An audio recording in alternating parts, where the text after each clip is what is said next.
Hello friends and welcome. And in this video I want to talk about my new project, why I abandoned my previous Type 47 amp, and why you generally shouldn't be abandoning your projects like I just did. And I'll give you my reasons, and I'll give you a little bit of heads up of what I'm doing, what the design of my new amp is. So you got an idea what's coming up, and some of the reasons and thinking behind it. So it's sort of a bit of a change of course in building amps for me, but I want to explore a new facet. So my Type 47 differential amp is no more. Now, it had two problems, one of which was, if you followed my videos, you've seen is that I initially had an amp built, and it had the EZ81 rectifier, and then I tuned it a bit up with two Type 80s, and then the sound became really musical, and it amplified what I had accomplished at the start. And I used some high inductance chokes and not that much bypass, which is a little bit my old design philosophy, that I've got a single-ended triode driving a differential amp, and that usually what it does is it gives it puts the sound character of the driver through, and then the differential amp is quite transparent of that, and you get a really nice harmonic balance, and you get a bit of the dynamics of a push-pull, but with the sound of a single-ended. It is a very nice marriage, I think. But with just a single stage, it was a bit harder to accomplish that type of sound. And now I found with having the Type 80, so the high impedance and the high impedance chokes, that you could approach it quite well. And it was, and of course, being a single stage and using these older tubes, the Type 47, which is a directly heated pentode, but it is designed as a triode. It raised for me in my amp building it to a whole new level. Like it, as I said before, it was like it went up 3-4 classes eventually. And so I think with the Type 80 I reached the maximum in musicality. What happened after that, I started to go the low DCR, so the low impedance, the low like the low impedance part, and I did a much better conducting rectifier. I went to low DCR chokes, and then the sound went all the way to very highly dynamic, and individual, you know, all the dynamics of each and every instrument would come out, and it gave a lot of depth into orchestras, for example, as well. So jazz was really popping out. And you know, some of you commented that, you know, it sounded better than they have had my system here before, and it went to the hi-fi route. But what I found is that so the one thing that I discovered is that it also started obscuring the musical cohesion and flow a bit. Yes, it was still there, but the focus was wrong, and so it is just a bit of a realization that, yeah, I could drive that almost to the level of a very good transistor amp, if you will. And of course, transistors have a lot in common with pentodes in the way they how the curves run.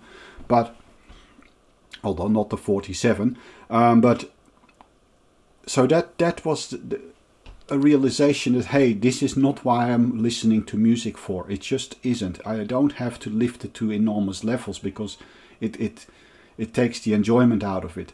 So that's one reason, and you'll see which way I'm going next. Second reason is why you normally shouldn't abandon this, but second reason was lack of gain. So the Type 47 tube, even in pentode mode, even with a 1 to 2 step up, I couldn't do 1 to 4 because it just didn't sound good, or I don't have enough quality. So I'm using Landau amorphous core inputs, but it just doesn't sound good. So with a loud source, and luckily my phono stage is has a good amplification, but it only just worked, but I could never utilize the full power of the 47s, just because of the lag, because it actually requires about 15 volts, so 30 volts peak to peak with 15 volts non-RMS, but 15 volts input signal. So we're talking, you know, 10 volts, say 11 volts RMS input. And so you don't get that, and you're not going to get there with input transformers without degrading the sound quality. So this is always a struggle. Now, Janos advised me to stick with the amp and really this, you know, and for example, I wasn't satisfied with where I was going with the sound, and he said just go back to the configuration that worked, and that was actually with the dual Type 80s. Soon after I had moved to the EZ81, from the EZ81 to the Type 80 rectifiers, and with the high impedance chokes, that was the best configuration for that amp. And I might do a separate video going through the schematics and maybe give you a download somewhere, so you can have those schematics. It's a very nice amp, it's very transparent, but you need to have proper high voltage inputs. If you have those, then you can use it.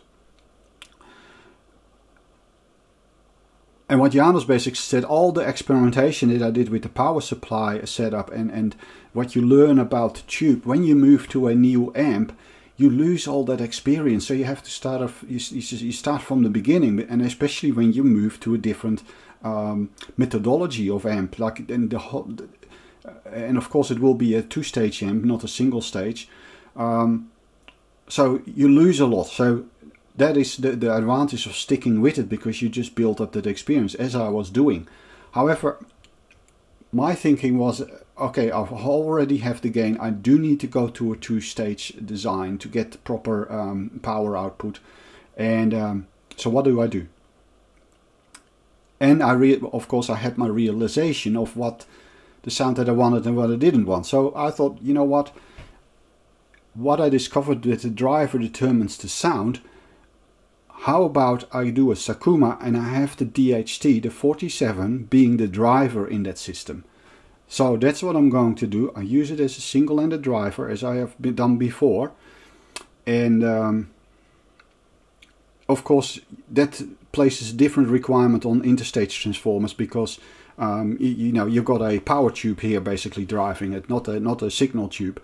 So I have to use two interstages. So to get my 20 milliamps, it's 130 Henrys. Of course, this interstage transformer, so it has a huge bandwidth, especially with a power tube in here. So I'm going to use that in triode mode now. So that's like about 1900, 2000, probably, I don't know, at 20 milliamps. It's probably a bit more, like I would expect something like 2300 ohms plate resistance. Oh, Millie, don't come here. Well, Millie needs to have a look at what I'm doing. Oh, she needs to walk on my project. There you go. Well, that's what you get. Sunshine and a cat. Hey, so, anyway, come on, Mill. So, let's get back to this. So, what I'm going to do here, and the other thing is I'm going to combine it with this. So, this is a single-ended, and this is what I'm doing here. So, I had noticed with my 4P1L tube amp that I built for a headphone amp, that this one was particularly nice sounding. It uses an old... This is of Eastern manufacture, that made in China, and what happens with this one is they took an old British nickel amorphous core and they rewound it. So it's a 3.8 ohm to 3.5, what is it, 4 and 8 ohm to 3.5 K. So I'm using the 8 ohm output, because I actually want about the 3.5 K load for the two tubes. So what I'm using is the 4P1Ls, two of them, but they're now single-ended, so they're paralleled, and that gives me a plate resistance of 600 ohms, which should be, with the 26 Henry that this one has, should be very nice, and it can deal with 70 milliamps quiescent current. So I'm hoping that that will actually solve the bass issue that I previously had and get some of the glorious mids and highs that I was getting with this transformer for headphones. So I hope it's going to translate to speakers. So this is why I'm going to do single-ended, the drive single-ended, and this will be in class A2. So if it's not pushing to not too much, it will be class A, of course, and it can be it's configured so, and I've seen the 4P1L curves. It still stays linear about to +5. And I'm going to use fixed bias with this, so I don't need to use bypass capacitors. And same here, no bypass capacitor, and that doesn't matter so much here because the secondaries on the interstage transformers are open. So I'm almost getting full amplification out of this, sort of ×7 or so, and here I'll get ×9.5 or 9.4 or so, that the 4P1Ls, well, a bit less, but probably ×8 or something. Because I'm using a bit of a resistor, but the rest will be fixed bias, so I'm going to have a negative bias supply. And so what I'm doing is I'm going the low DCR route, make it very reactive, not that much capacitance, a little bit like the Audionote built somewhat of its top amps. It's a fine balance, and I've looked at the recovery times and so on, and how quickly the capacitors charge and discharge, and sort of where it starts to make a difference. So I need to, of course, this is restarting my experience with it, but what I'm wanting to do is go single-ended and then try to go not all soft and saggy, but try and go the low impedance route and maximizing the power supply. So that's the plan for this amp, and yeah, that will be a new direction, and I hope to gain some experience with this. And what my thinking especially is that I'm sort of guessing that maybe the single-ended is the way to go, but I'll see how I go with this. And of course the other opportunity is just to really get to know the performance of that output transformer, and I'm hoping, got good hopes that with the amorphous core that is in here, the nickel core, that it'll be a very, I hope it will translate into a very nice sound. So those are the plans and the considerations, and why I dumped my Type 47 amp for the moment at least, and sort of trying to get to know the 47 in a very different capacity, and using the known quantity here of 4P1Ls that I've worked with before. So anyway, thank you for watching. I hope you found this interesting. Thank you for tuning into my channel. As always, we're trying to find out what is what with amplification and hi-fi. And what I've learned here is basically that is really where my preferences lie. Yes, dynamics, but not at the cost of musical flow, and this cohesion is, and then this has nothing to do with warm sounds and so on. I like a neutral presentation. I don't need tubes to color it, but I do want to know why the magic that happens within an orchestra, within a band, how they play together, the timing between the reacting to each other. That's stuff you want to feel in the music. That's why I listen to music, and what I'm trying to do here is find an amp that really pulls that factor out. So and that goal is probably different from other designers and other people's projects. You often can pick up it in the language of other people, what things they describe, and that gives you a flavor of what an amp is built and optimized for. So anyway, I hope this was somewhat insightful and interesting for you. There will be follow-up videos to this as the project progresses, and yeah, keep subscribed, and thank you for tuning in, and I'll have a brilliant week, day or night, and hope to catch you soon. Bye bye.